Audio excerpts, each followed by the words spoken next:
Mas. Hai.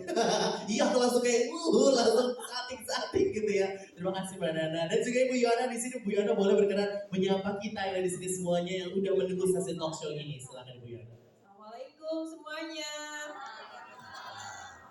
Senang sekali Mas bisa diundang di sini. Betul. Wanita-wanita hebat di samping saya. Iya benar. Gimana rasanya melihat 3 wanita bukan satu tapi dor 3 langsung gitu kumpul di sini. Ya kan apakah ini shock buat kita semuanya? Tapi kita akan cari tahu ya. Kita mungkin bisa dapat insight-insight baru yang bermanfaat untuk kita. Setuju? Kalau punya pertanyaan jangan lupa jangan ditahan-tahan ya.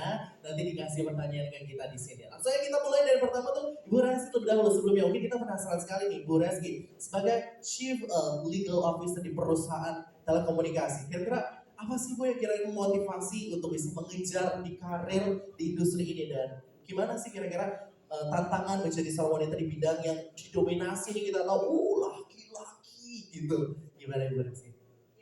Terima kasih ya Mas. Ya mungkin sebelumnya saya mau nyapa dulu nih. Halo Mbak Nana, halo Ibu Yohana gitu kan. Selamat pagi menjelang siang. Terima kasih sudah hadir.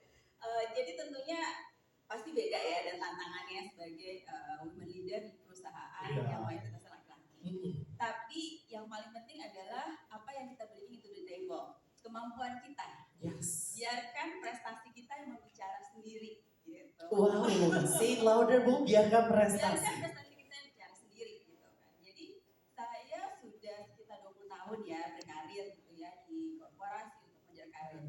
Memang banyak lah ya isu-isu atau tantangan yang saya hadapi terutama terkait dengan inklusivitas ataupun terkait juga dengan gender equality.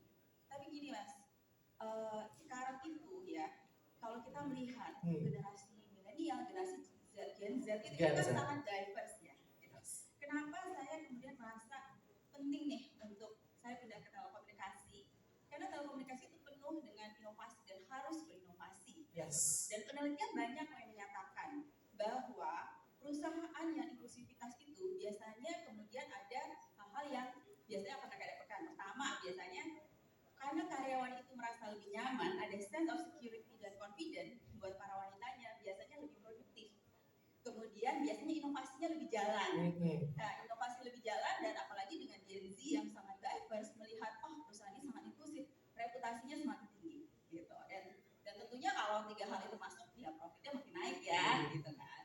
Jadi yang saya coba lakukan adalah kita mulai dulu. Nah, kita mulai dulu karena kalau bukan kita yang buka jalan susah kan gitu.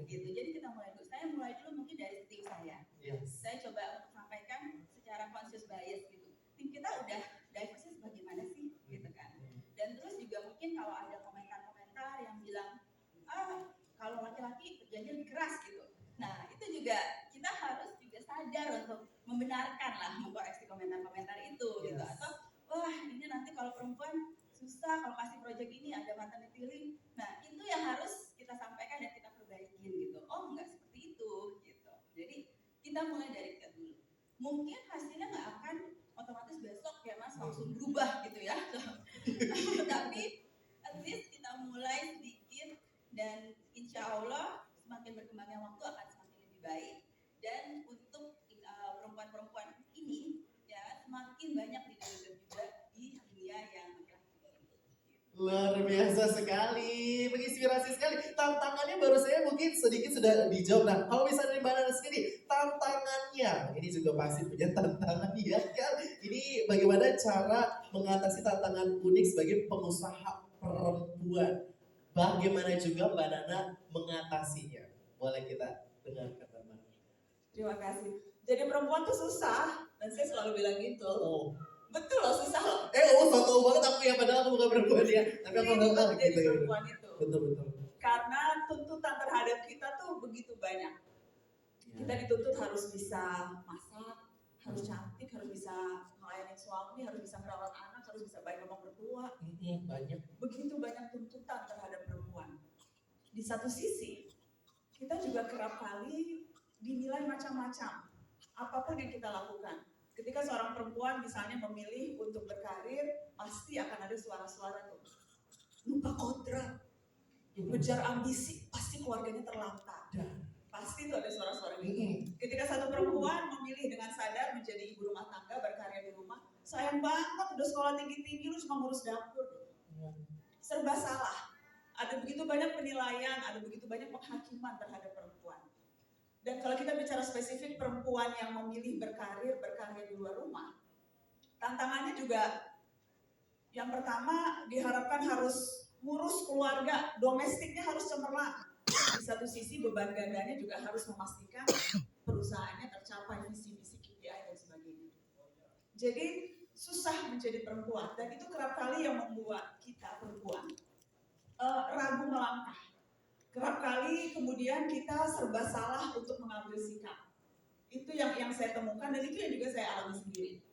Ketika pertama kali memutuskan untuk bikin perusahaan sendiri, Narasi 5 tahun yang lalu, itu saya sudah berkarir selama 17 tahun di Metro TV, perusahaan pertama saya. Dan ketika memutuskan, wah ingin memulai sesuatu yang baru, itu juga pertimbangannya panjang, lama, dramanya luar biasa. Padahal gue jadi wartawan politik itu 17 tahun, berikutnya serem-serem, tapi jadi entrepreneur 5 tahun tuh lebih banyak dramanya tau gak sih? Iya, jadi entrepreneur tuh susah gitu. Tapi sekali lagi, saya selalu merasa privilege, beruntung, karena saya dapat support system yang kuat. Dari suami, dari Baim, yang saya tinggal dari kemarin, karena dari kemarin ke Jogja, terus pagi-pagi udah nyampe sini gitu. Mohon maaf untuk Bapak Ibrahim, suami tercinta, tapi support system yang luar biasa saya dapatkan dari keluarga, dari orang tua, dari mertua yang pengertian, dari anak gitu ya, yang apa-apa, mamanya juga suka pergi dan terkadang harus merelakan waktu bersama Izat gitu. Tapi saya tahu tidak semua perempuan punya privilege itu. Tidak semua perempuan punya support system dan lingkungan yang akan bisa membantu mereka untuk mantap melangkah melalui berbagai pilihan-pilihan yang diambil. Jadi kuncinya memang di tengah keserba-salahan, di tengah situasi dan budaya patriarki di negeri plus 62 ini, kuncinya memang punya support system yang kuat. Dan kalau itu belum bisa kita dapatkan, dari lingkungan terdekat, dari keluarga, mari cari support system itu di tempat lain. She Hacks forum atau medium ini kan medium yang bisa membuat kita bisa punya jejaring, bisa punya teman dan lingkaran kekuatan yang saling mendukung, punya mentor, dapat akses funding, dapat akses pelatihan. Jadi mari gunakan support system ini untuk bisa menggantikan apa yang selama ini kita rasa tidak bisa kita dapatkan dari orang-orang sekitar atau dari lingkungan terdekat. Jadi menurut saya kuncinya memang saling bahu-membahu gitu untuk mewujudkan kesetaraan, termasuk lewat berbagai pihak, termasuk lewat She Hacks yang besar. Luar biasa, tantangan banyak, support systemnya She Hacks salah satunya. Luar biasa, ini sekali ya. Dan kita akan langsung menuju ke tantangan selanjutnya. Biar mungkin kita akan ke Ibu Yuwana Rohma. Tantangannya juga mungkin sama seperti yang sebelumnya. Ini kalau misalnya tantangan memperjuangkan pemberdayaan wanita dan memajukan kesetaraan gender di ekonomi digital, ini pasti luar biasa sekali. Kira-kira apa bisa di-share ke kita? Ya, kalau saya mungkin ngomong di dunia pemerintahan ya Mas ya. Setuju. Kalau di kabinet Pak Jokowi ini kayaknya keterwakilan perempuan sudah cukup tinggi ya. Kayaknya paling tinggi dibanding sebelum-sebelumnya. Nah, kalau di sisi Kementerian Pariwisata dan Ekonomi Kreatif, alhamdulillahnya kita di unit di level eselon 1 di bawah menteri itu 55%-nya perempuan. Wow, kita kasih tepuk tangan dulu untuk ini. 55% wanita. 55%-nya perempuan. Jadi beliau dikelilingi oleh perempuan. Pak Sandi ini dikelilingi oleh perempuan. Hebat-hebat lagi. Hebat-hebat. Dia termasuk assessment code-nya, assessment pariwisatanya juga perempuan. Deputinya juga banyak yang perempuan gitu ya, jadi 55%. Sementara untuk level teknisnya, seperti saya direktur itu 37%. Ya memang, tapi sudah cukup lumayan Mas. Ya, jadi cukup banyak yang pegang peran strategis gitu ya. Nah kalau kita ngomong di dunia digital sendiri Mas, masih ada stereotype gender ya. Kalau yang namanya digital ini rata-rata laki-laki gitu ya. Bahkan ada studi yang menyatakan bahwa yang mendalami industri sains, teknologi, engineering dan matematika 2 dari 10 itu perempuan. Jadi cuma 2 Mas dari 10. Artinya masih kecil sekali ya, 20% aja. Ya. Dan itu yang